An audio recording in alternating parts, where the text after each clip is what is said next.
Hey everyone, welcome back to my YouTube channel, Manu Issue ACCA classes. In today's video, we will discuss how to gain maximum professional mark for SBL. So, as we know, in our professional level, there are certain marks being allocated for the professional skills. So, if you perform well in this area along with the technical part, you can easily grab up these marks, right?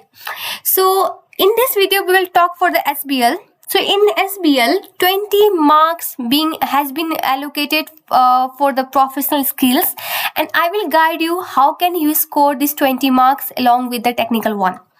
All right.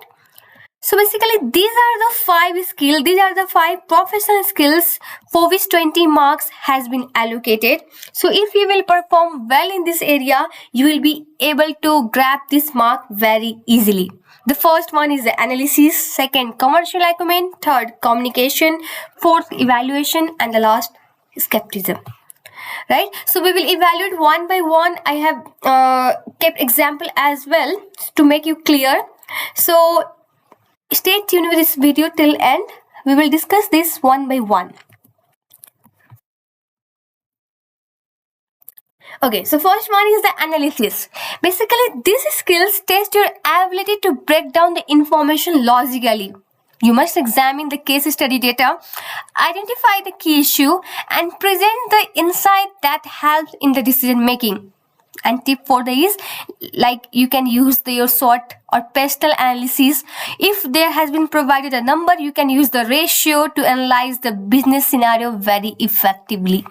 Okay, so if we will talk for the example that how can we analyze these skills, I mean in order to score the professional marks. For example, a company profit are declining. So instead of just saying that this fact that the company profit has been declined or decreased, you must have to state the reason why it has been declined. So analyze the reason. It might be due to increasing cost, lower sales, or the poor strategy decision. So you need to figure out the reason. So for that, you can use the various tools available. So it depends what the question is asking. So you need to figure out, you need to analyze why it is been so, rather than stating the statement. Okay. Now, second skill is commercial acumen. Basically, this is about applying the business awareness to the scenario. See, as we know, in the SBL, pre-scene is been provided 15 days earlier. So you must have a little bit idea of that business which has been asked in the pre-scene. Okay, so you must have a little bit business awareness. So you should do a pre-research. I mean research in the sense have a rough idea about that kind of business or what could be happen in the reality. So commercial acumen means applying your business awareness to the scenario. You must show understanding of the industry, the trend, risks, and the opportunities that affect the business. Now, tip for in order to gain this skill is think like a business leader, not like a student, and provide a practical solution that will align with the real world business strategies. Now let's take example. For example, a retail company wants to expand internationally. So instead of just agreeing with this decision, consider the business risks involved, like currency fluctuation, cultural differences, and the local competition. Your response should reflect the real world business awareness. So you must have a little bit idea about the industry, their real situation, so that you can put up those thought or the thinking in the exam. Now next is the communication. So you might have been aware like there are certain format that examiner want us to answer the question. Like they may ask to prepare the report, email, letter, memo, right? So your answer must be clear, structured, and suitable for the audience. Look at the for whom you are preparing those documents. What is your audience? Like it could be CEO, employees, or the stakeholder, right? So here tip is use the correct document format. Example, as I said, report, memo, email, and avoid unnecessary jargon. So now For communication, it is very important to use the correct format and the structure. Follow the required format. If the question has asked you to prepare the report, then prepare the report. You must be familiar with the format of the report. Then if question asks to prepare the memo, then you must be familiar with the memo and you have to answer those questions in those particular format. If you will not answer the question as per the format asked by the examiner, in that case you will not score this professional marks. Okay, so you must be familiar with the certain format. Use heading, bullet point and the professional language. Avoid long paragraph. Keep it easy to read and well organized. One more thing, it is very important to address the right audience. Example, you are like you might be preparing those report for a different kind of audience. It could be CEO, board, junior staff, stakeholder, right? So adapt your tone based on who the answer is for. Like if it is for the CEO or the board, formal and strategic focus. Then junior staff, then simple, clear and explanation.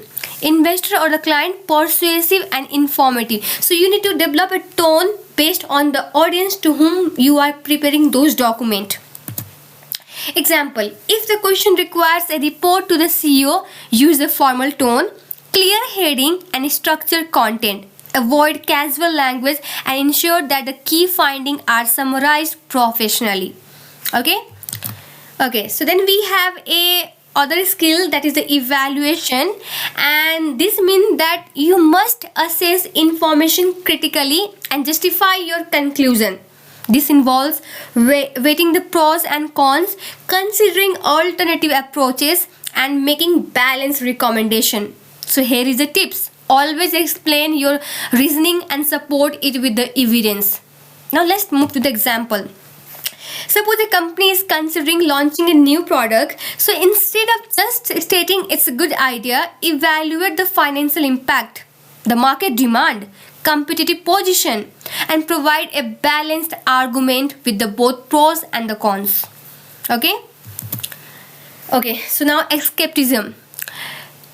These skills focus on the challenging assumption and identifying the risks involved. You must question the reliability of the data and the highest potential biases or missing information. And tip for the same is that don't accept everything at the face value. Look for the inconsistency in the financial strategy or the ethical concern. So if you look for the example, suppose the company financial statement shows unusual high profit. So instead of just accepting this unusual high profit at the face value, question the number. You can ask the question.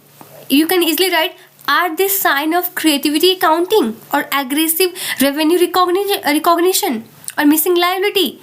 This shows professional escapism by highlighting the risks. So you need to challenge. Suppose they have ready-made, even in question they have provided the ready-made figure for the NPV. So you need to challenge those figure. How it has been calculated, what the discount factor has been used. So we need to challenge. That means our mind should be questioning one, not accepting all the figure provided by the question. Now tips. So these, as I said, all those 5 skills are very important for gaining all 20 professional marks in the SBL. Now the tips is that common mistakes that you should avoid: writing an essay instead of using the required format. See, look carefully what the format is required. Don't just write a long paragraph and in any and using the lots of jargon. Don't do that. And then repeating the case study information without analysis. This is a very common mistake that students used to do. They just copy paste the sentence from the scenario and in their answer, but this is not the right way to do. You need to add your input as well. You need to do analysis of those information as well. Okay, so giving one-sided argument without evaluating the different perspective. See, if as I said for the evaluation skills, you need to talk from the both of the perspective. What will be the advantage and what would be the disadvantage. Not only you should not focus on the only one side. Using casual or informal language. Yes, exactly. If you are preparing the report for the CEO, avoid this casual or informal language. It could be accepted to the lower level staff, but for the senior level it doesn't seems to be professional. And the last, ignoring ethical consideration in the business decision. So these are the tips and common mistakes that a student used to do. You should avoid it. So thank you so much. This is all about the professional marks, and I have shared the tips to score this, and I hope this video is useful. Please do let me know in the comment box. And one more thing, don't forget to subscribe my channel for more video like this. Thank you so much guys. Have a good day.